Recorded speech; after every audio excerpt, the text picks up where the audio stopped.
could possibly go wrong? It's not like we've ever visited that idea in literature ever before. Hi everyone, welcome back to my channel. I hope you're all doing really well. My name is Hannah and I'm an author from the south of England. In today's video we are going to be taking a look at Ready Player 2. I won't be dropping any spoilers in this review, so I won't go hugely into the actual plot. Just in case you do want to try and read it. I'm not entirely sure I recommend you do, but if you so desire to read Ready Player 2, I'm not going to spoil it for you in this video. Saying that, there is a video linked in the description below that is from Amanda the Jedi's channel. She absolutely does spoil the storyline, but her analysis of Ready Player 2 is really great. So if you're just in it to watch a few people bash a really popular book, then go ahead and watch her video too. Ready Player 2. I genuinely wish I was not making this video. I actually really enjoyed Ready Player 1. I thought it was fun. I loved that I felt like I could feel that Ernest Cline was having fun writing it, therefore I enjoyed reading it.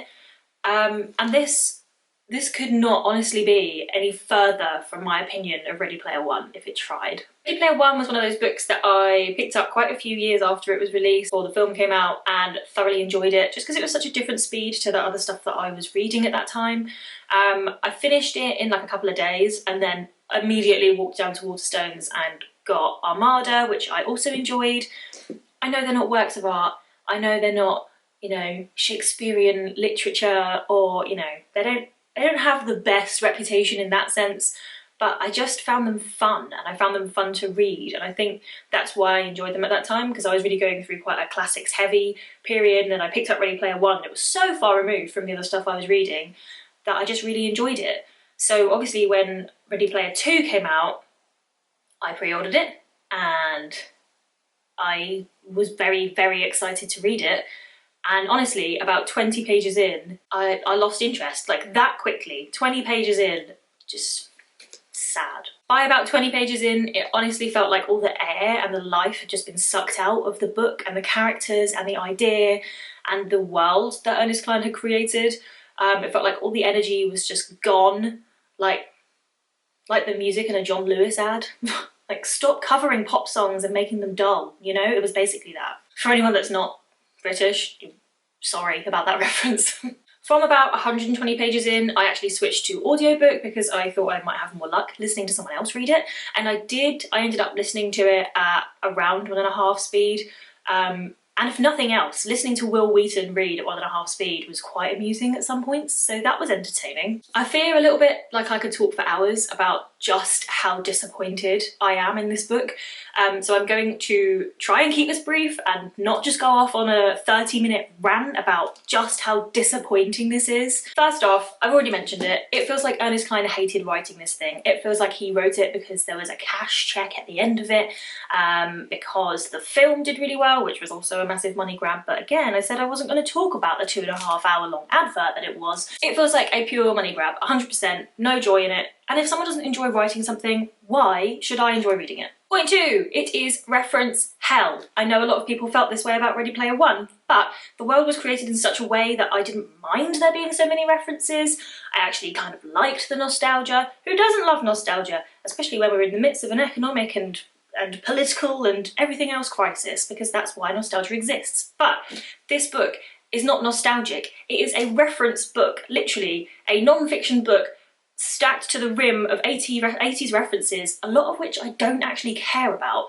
The weirdest one was a huge chunk of the novel talking about Prince. I don't even like Prince, which is a personal thing, but it was just bizarre. Like, it just too many references.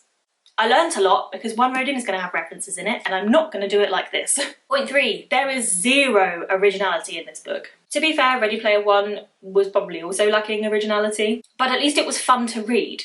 This is straight up a copy of Sword Art Online. It calls itself out for being a copy of Sword Art Online, which we kind of knew from the first book anyway, but it's just sad, isn't it? No spoilers, but you find this out really quickly in the novel anyway, and I think it's probably in the blurb somewhere. I don't honestly remember, and I don't want to check. But Halliday has created a device called the ONI. It's essentially like a little helmet thing that you put on your head and it clips into your brain directly and basically inserts you into either your own memories or someone else's memories and into the Oasis, so that you can experience life in the Oasis almost for real. Like you don't physically do stuff in the Oasis, but it feels like you do.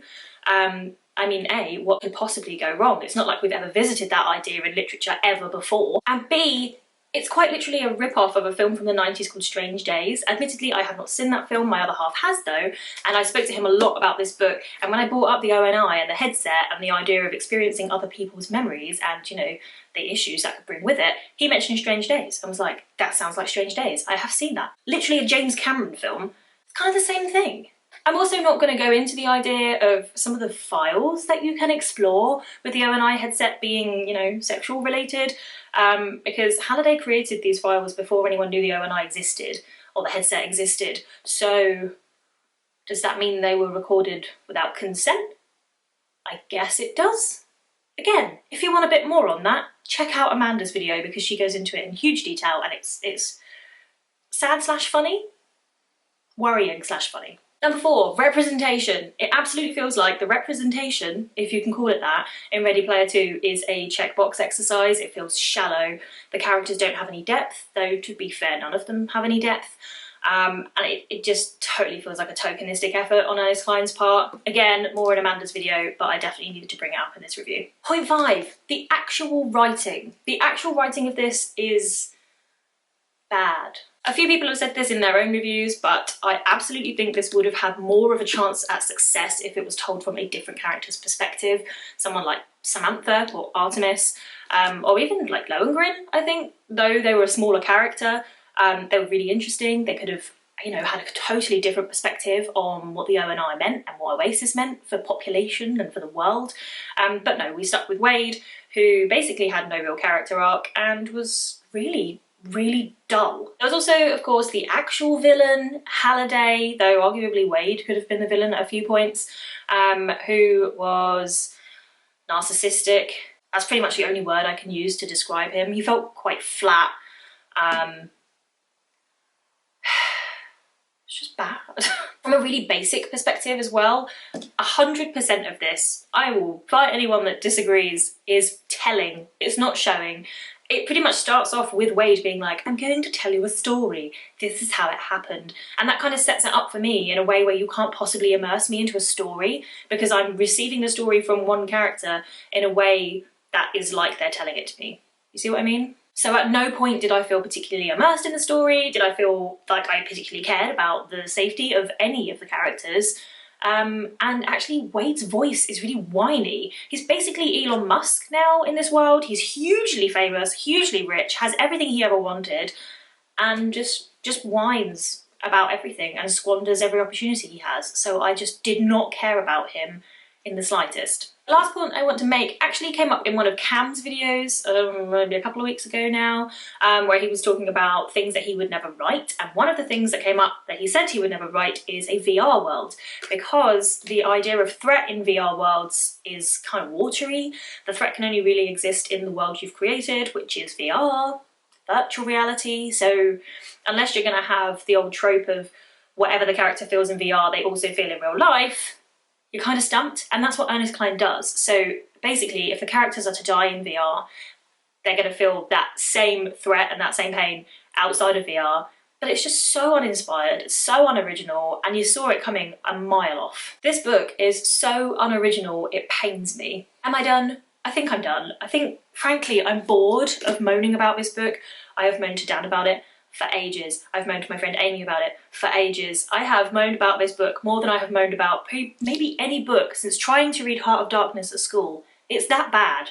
Ready Player 2 was disappointing for me in so many ways, but ignoring all the bad writing, ignoring all the tropes, ignoring all the unoriginality, ignoring the fact that I'm told the story from a character who I couldn't give a toss about, the thing that really pains me about this book is the feeling that Ernest Cline did not care about writing it. I don't know if that's true. If it isn't true, I'm sorry, Ernest. It just read like you just lost the joy that you had in Ready Player One, and I could feel it reading it, and it made me want to stop reading it. So that is that. My first, and I hope my last ever rant review. Normally I like things. If I don't like them, I don't tend to finish them, but I felt really invested in this book for some reason. So I felt like I had to finish it, therefore, rant review. If you liked this video, please give it a thumbs up. If you want to see more content like this, please do subscribe to my channel and let me know in the comments below, have you read Ready Player 2 or anything by Ernest Cline? What are your thoughts? Thanks again for watching. I will see you next week with another video.